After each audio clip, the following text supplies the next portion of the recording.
A tragic incident occurred in Bengaluru where a 21-year-old college student, Puneeth, lost his life due to moral policing.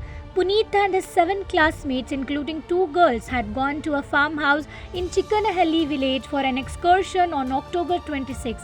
The group was enjoying their time when the 3 local men, Chandru, Nagesh and Murali, stormed the farmhouse, started recording videos of the girls in the swimming pool and verbally abused them.